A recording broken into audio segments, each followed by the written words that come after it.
নমস্কাৰ গুৰুমণ্ডলী এটি নতুন শিক্ষামূলক ভিডিঅ'ৰ সৈতে মই বিশ্বজিতে স্বাগতম জনাইছোঁ ৰামধেনু এডুকেশ্যন। ইতিমধ্যে নিশ্চয় আমাৰ বিদ্যালয় প্ৰধানসকলে অৱগত হৈছে যে আমাৰ প্ৰায় কেইমাহমান পূৰ্বৰে পৰা আমাৰ বিদ্যালয়ৰ যিবিলাক assamese ফাণ্ড এইবিলাক ফাণ্ড আমাৰ জেনেৰেলি কানাড়া বেংকত সোমোৱা আৰম্ভ কৰিছে আৰু এই ক্ষেত্ৰত কানাড়া বেংকৰ যিকোনো ট্ৰেনজেকশ্যন কৰাৰ ক্ষেত্ৰত আমাৰ বিদ্যালয়ৰ প্ৰধান শিক্ষকসকল কিছু অভিজ্ঞতা নথকাৰ হেতু কিছু অসুবিধা পোৱা দেখা গৈছে। গতিকে আজি ভিডিঅ'ৰ জৰিয়তে মই কানাড়া বেংকৰ জৰিয়তে আমি কিদৰে আমি পইচাসমূহ ট্ৰেনজেকশ্যন কৰিম অতি সহজ ভাষাত মানে ক'বৰ কাৰণে চেষ্টা কৰিছোঁ। আহকচোন ভিডিঅ'টো আৰম্ভ কৰোঁ।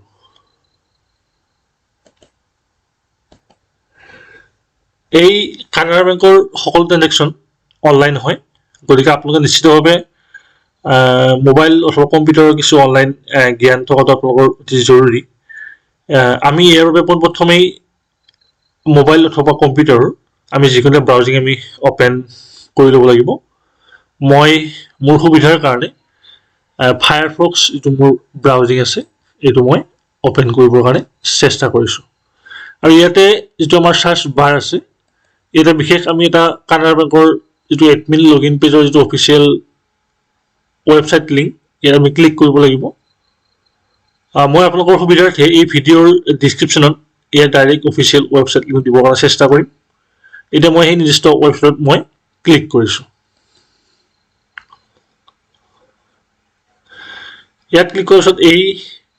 অফিচিয়েল তেওঁলোকৰ হোম পেজটো ইয়াত অ'পেন হ'ব। ইয়াতে দেখিছে আপোনালোকে ৰাইট চাইডে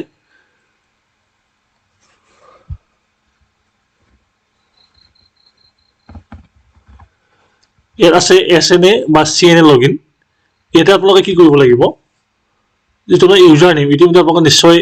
আপোনালোকৰ একাউণ্টবিলাকে ইতিমধ্যে আপোনালোকৰ কানাড়া বেংকৰ ইউজাৰ আইডি আৰু পাছৱৰ্ড মেম্বাৰ ছেক্ৰেটাৰী আৰু প্ৰেচিডেণ্ট সুকীয়া সুকীয়াকৈ আপোনালোকৰ পাছৱৰ্ডসমূহ দিছে। ইয়াতে আপোনালোকে প্ৰথমতে আপোনালোকৰ যি মেম্বাৰ ছেক্ৰেটাৰী বা বিদ্যালয়ৰ সদস্য সচিবৰ যি ইমেইল ইয়াত এণ্ট্ৰি কৰিব। তাৰপিছত আপোনালোকৰ যি পাছৱৰ্ড দিয়া হৈছিলে ইয়াতে এণ্ট্ৰি কৰিব। তাৰপিছত ইয়াতে কেপচা কোড এটা আছে, এই কেপচা কোডটো ইয়াত এণ্ট্ৰি কৰিব আৰু এই কেপচা কোডটো প্ৰতিবাৰে লগইন কৰাৰ সময়ত এইটো বেলেগ বেলেগ হয়। তাৰপিছত আপোনালোকে কি কৰিব, তলত ইয়াতে লগইন কৰিব। এতিয়া মই মোৰ নিজৰ বিদ্যালয়ৰ নিৰ্দিষ্ট ইউজাৰ আইডি আৰু পাছৱৰ্ড ব্যৱহাৰ কৰি মই আপোনালোকক লগইন কৰি দেখুৱাই দিছোঁ আৰু আপোনালোকেও নিজৰ নিজৰ ইউজাৰ নেম আৰু পাছৱৰ্ড ব্যৱহাৰ কৰি এইটো লগইন কৰি লওক। তাত লগইন ক্লিক কৰাৰ পিছত এনেকৈ আহিব, your password have been going to expire in 2 days, kindly change your password. আপোনালোকে এইটো ইচ্ছা কৰিলে আপোনালোকৰ পাছৱৰ্ডটো চেঞ্জ কৰি ল'ব পাৰে। এতিয়া মই কি কৰিছোঁ, প্ৰচিড টু লগইনত ক্লিক কৰিছোঁ। এতিয়া ইয়াতে OTP ভেলিডেশ্যন হ'ব যে আপোনাৰ ইউজাৰ আইডিৰ লগত লিংক থকা যিটো মোবাইল নম্বৰ আছিলে তাত এটা OTP যাব আৰু সেই OTPটো আপোনালোকে ইয়াত এণ্ট্ৰি কৰিব লাগিব। মই মোৰ OTPটো ইয়াত এণ্ট্ৰি কৰি দিছোঁ। তাৰপিছত আপোনালোকে কি কৰিব, ইয়াত ভেলিডেট OTP কৰিব আৰু যদি কিবা কাৰণে OTP নাহে আপোনালোকে ৰিচেণ্ট OTPত ক্লিক কৰিব।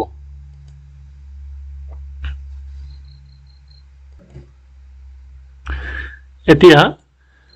এখন ইয়াত new changes in CSS portal ইয়াত কিছু এখন পপ আপ স্ক্ৰীন এখন আহিব, আপোনালোকে এইখন ক্ল'জ কৰি দিব।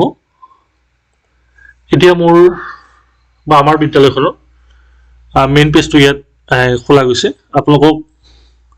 এই গোটেইখিনি ডাটা মই ফৰ চিকিউৰিটি ৰিজন মই দেখুৱাব নোৱাৰোঁ, কিছু সংখ্যক মই কিছু ব্লাৰ কৰি দিছোঁ। এতিয়া আমাৰ প্ৰথম কাম হ'ব যে আমি কোনো ব্যক্তিলৈ আমি যদি পইচাৰ ট্ৰেনজেকশ্যন কৰিব বিচাৰোঁ তেনেহ'লে আমি এগৰাকী ভেণ্ডৰ আমি ৰেজিষ্ট্ৰেশ্যন কৰি ল'ব লাগিব। এতিয়া আমি এগৰাকী ভেণ্ডৰ ৰেজিষ্ট্ৰেশ্যন কৰিব গ'লে আমি কি কৰিব লাগিব, এতিয়া ওপৰত কেইবাটাও অপশ্যন আছে, ইয়াত হোম পেজ বা scheme activity, payment, approve, report, others বা ইউজাৰ মেনেজমেণ্ট, চেঞ্জ স্কিম, লগ আউট। এতিয়া আপোনালোকে এটা কাম কৰিব, ইয়াতে পে'মেণ্টত ক্লিক কৰিব। তাত ইয়াত তিনিটা অপশ্যন আছে beneficiary vendor and payment file ইয়াতে আপোনালোকে ভেণ্ডৰ ক্লিক কৰিব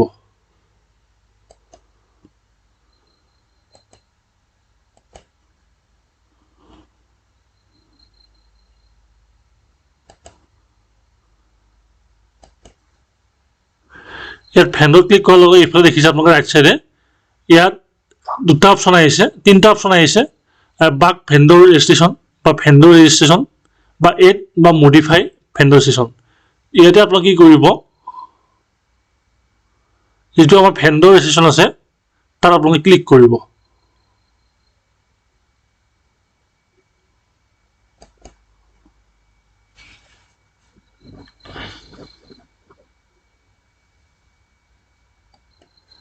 এতিয়া ইয়াত এনেকৈ আহিব চিলেক্ট স্কিম অসম সৰ্বশিক্ষা অভিযান তাৰ স্কিম নেম আহিব তাৰপৰা একাউণ্ট নেম আহিব একাউণ্ট আৰু কণ্টেক্ট এইখিনি আহিব এতিয়া ইয়াতে দেখিছে আপোনালোকক মই অলৰেডি এগৰাকী ইয়াত vendor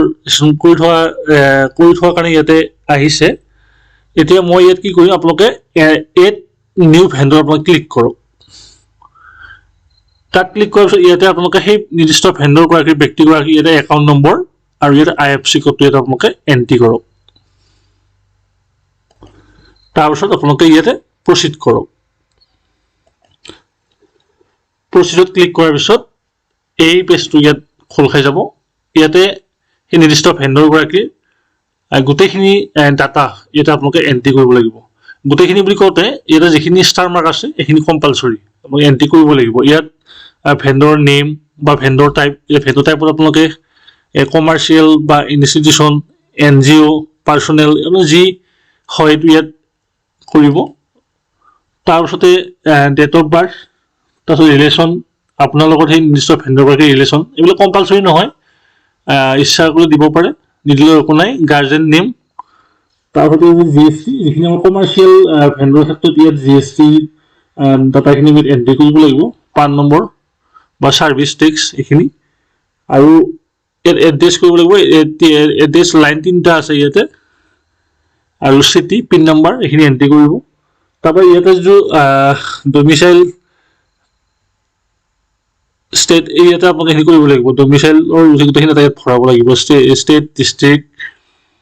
domicile type urban rural যিখিনি হয় তাৰপিছত মোবাইল নম্বৰ আৰু বেংক নম্বৰটো ইতিমধ্যে এইখিনি আহিয়ে যাব তাৰপিছত আপোনালোকে ইয়াত কি কৰিব এড ভেণ্ডৰত ক্লিক কৰিব